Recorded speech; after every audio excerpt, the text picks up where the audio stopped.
Assalamualaikum warahmatullahi wabarakatuh. Di sini kami akan mempresentasikan hasil diskusi dari kelompok 7 mengenai Physical Problems for Ordinary Differential Equation. Sebelumnya, perkenalkanlah anggota kelompok kami. Yang pertama, Arif Mudawali, yang kedua, Kintari Indah Malia, dan yang ketiga, Salman. Definisi persamaan diferensial biasanya adalah persamaan yang melibatkan fungsi dari suatu variabel bebas dan turunannya. Dalam masalah fisika, ODE digunakan untuk memodelkan perubahan terhadap waktu, ruang, atau kondisi lainnya, seperti laju perpindahan panas, aliran fluida, pergerakan partikel, dan perubahan tekanan dalam reservoir. Langkah penyelesaian masalah fisik dengan ODE. 1. Identifikasi variabel, tentukan variabel bebas dan fungsi yang dicari. 2. Formulasi fisik. Gunakan hukum fisika, hukum Newton, hukum kontinuitas, dan hukum Darcy untuk menuliskan model ODE. 3. Tentukan kondisi awal, misalnya Y kurung O sama dengan YO. 4. Gunakan metode numerik untuk solusi. Euler, Heun, Runge-Kutta, atau metode prediktor korektor. Rumus umum, persamaan ODI tingkat 1, dy per dt sama dengan fungsi ty. Y T0 sama dengan Y0. Tujuan untuk menghitung nilai Y pada titik diberikan nilai awal. Contoh masalah fisika untuk ODE yang pertama yaitu pendinginan Newton. dt suhu per dt waktu sama dengan minus K dikali T suhu dikurangi T suhu lingkungan. Untuk yang kedua yaitu peluruhan radioaktif. dN per dt sama dengan minus lambda dikali N. C. Lajukan penurunan tekanan reservoir. dP per dt sama dengan min A titik B. Yang D pertukaran panas dalam aliran fluida. dt per dx sama dengan min A kurung T min T awal. Metode numerik untuk penyelesaian ODE atau Ordinary Differential Equation. Yang pertama, metode Euler. Metode Euler adalah metode numerik paling sederhana untuk menyelesaikan persamaan diferensial biasa atau ODE. Metode ini menggunakan kemiringan atau gradien fungsi pada titik awal untuk memperkirakan nilai fungsi pada titik berikutnya. Langkah-langkah metode Euler yaitu yang pertama, tentukan nilai awal T0 dan Y0. Yang kedua, pilih langkah H. Yang ketiga, gunakan rumus YN plus 1 sama dengan YN ditambah H dikali dengan fungsi TN YN. Yang keempat, ulangi untuk setiap langkah waktu Tn ke Tn plus 1. Metode yang kedua yaitu metode Heun atau Euler terkoreksi. Metode Heun merupakan pengembangan dari metode Euler yang menggunakan rata-rata kemiringan di awal dan akhir interval untuk meningkatkan akurasi. Langkah-langkah metode Heun yaitu yang pertama, hitung prediksi awal dengan Euler dengan menggunakan rumus Y prediksi sama dengan YN ditambah H dikali fungsi TN YN. Yang kedua, hitung nilai koreksi dengan menggunakan rumus YN plus 1 sama dengan YN ditambah H per 2 dikali dengan fungsi TN YN ditambah dengan fungsi TN plus 1 dan Y prediksi. Langkah yang ketiga, ulangi proses untuk titik berikutnya. Selanjutnya, metode Runge-Kutta orde 4. Metode Runge-Kutta orde 4 memberikan estimasi sangat akurat tanpa perlu turunan tingkat tinggi. Ia menggunakan 4 evaluasi fungsi dalam satu langkah untuk membentuk rata-rata tertimbang kemiringan. Langkah-langkah metode RK4 yaitu K1 sama dengan H dikali dengan fungsi TN-YN, K2 sama dengan H dikali dengan fungsi TN ditambah H per 2 YN ditambah K1 per 2. K ketiga sama dengan H dikali fungsi dari Tn tambah H per 2 YN tambah K2 per 2. Untuk K4 sama dengan H dikali fungsi Tn ditambah H YN ditambah K3.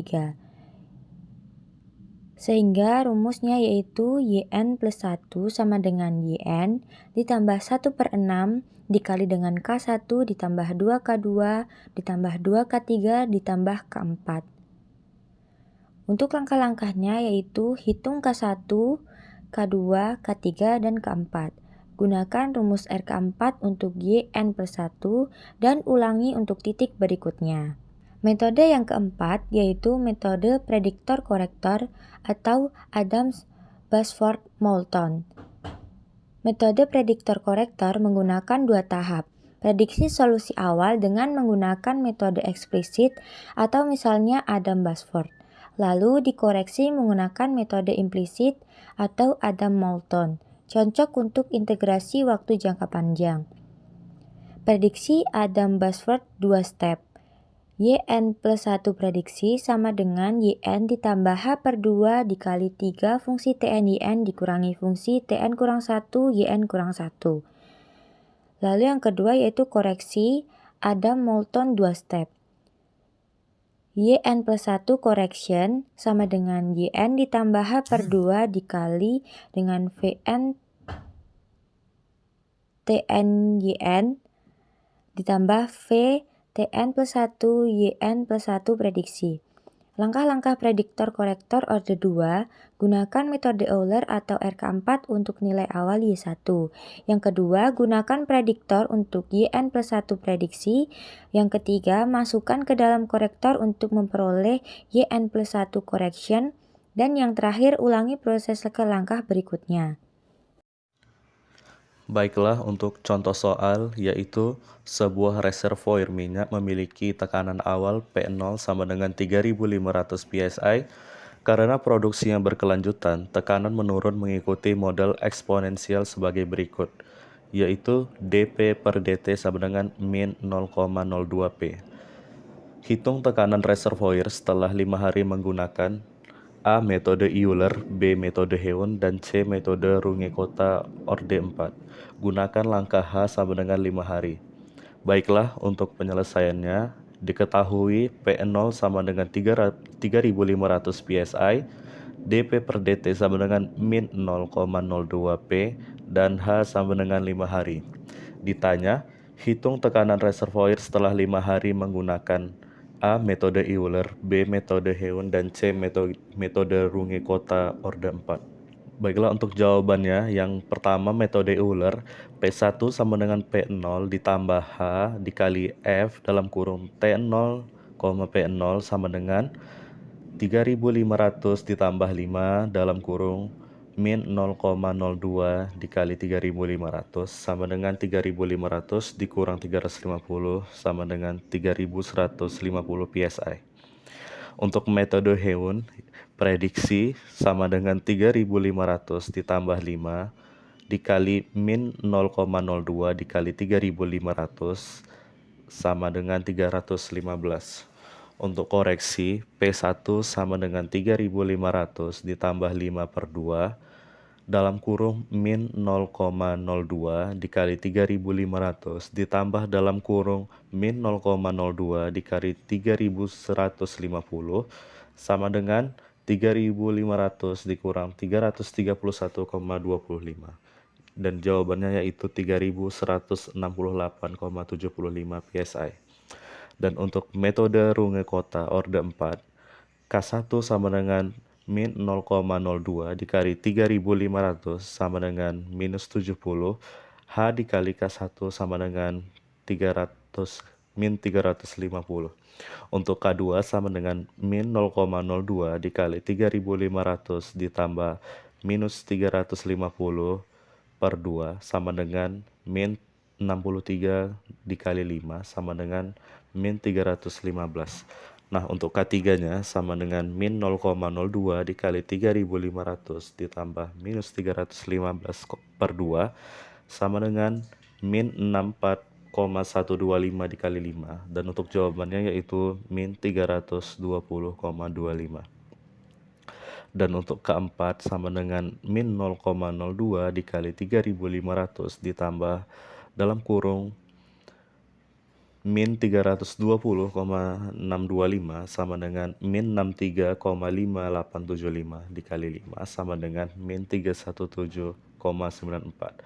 Untuk P1 sama dengan 350 ditambah 1/6 dikali minus 350 ditambah 2 dikali minus 315 ditambah 2 dikali minus 320,625 ditambah minus 317,94 sama dengan 3169 PSI dibulatkan.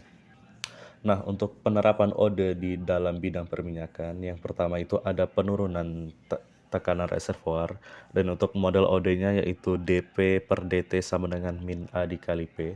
Untuk penerapan nyatanya itu analisis decline curve pada reservoir simulasi produksi. Yang kedua itu pendinginan lumpur pemboran. Untuk model OD-nya yaitu DT per DT sama dengan min K dikali T dikurang T lingkungan. Untuk penerapan nyatanya yaitu menghitung suhu lumpur saat naik ke permukaan setelah sirkulasi. Untuk yang ketiga, laju peluruhan zat radioaktif dalam logging nuklir. Untuk model OD-nya DN per DT sama dengan minus lambda dikali N. Untuk penerapan nyatanya menentukan umur atau jenis batuan dengan log gamma ray. Dan seterusnya yaitu perpindahan panas dalam heat exchanger. Untuk model OD-nya DT per DX sama dengan min A dikali T per T well. Untuk penerapan nyatanya optimasi desain penukar panas proses pengolahan minyak mentah. Untuk nomor 5 yaitu pertukaran saturasi fluida dalam porous media. Untuk model OD-nya DS per DT sama dengan F S, T. Penerapan nyatanya itu water flooding dan enhanced oil recovery atau EOR. Dan untuk yang keenam, perubahan tekanan sumber produksi saat shut-in.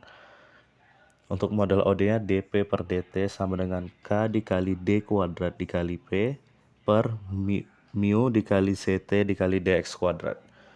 Untuk penerapan nyatanya yaitu analisis pressure build up test atau PBU dalam evaluasi kinerja reservoir. Untuk kelebihan dan kekurangan, yang pertama kelebihan memberikan representasi matematis yang akurat terhadap fenomena fisik. Selanjutnya dapat digunakan di berbagai bidang teknik seperti fluida, panas, dan tekanan. Lalu dapat digunakan untuk sistem linear dan non-linear. Dan yang terakhir mudah diimplementasikan dalam software teknik seperti MATLAB, Python, dan lain-lain. Lalu untuk kekurangan, yang pertama, tidak selalu dapat diselesaikan secara analitik, lalu memerlukan pemahaman mendalam terhadap kondisi fisik dan parameter, lalu untuk sistem kompleks perlu metode numerik, misalnya range quota, FEM, dan lain-lain. Dan untuk yang terakhir yaitu penyelesaian numerik bisa mahal karena secara komputasi untuk sistem yang besar. Sekian presentasi dari kelompok 7. Terima kasih atas perhatiannya. Mohon maaf apabila ada kesalahan. Wassalamualaikum warahmatullahi wabarakatuh.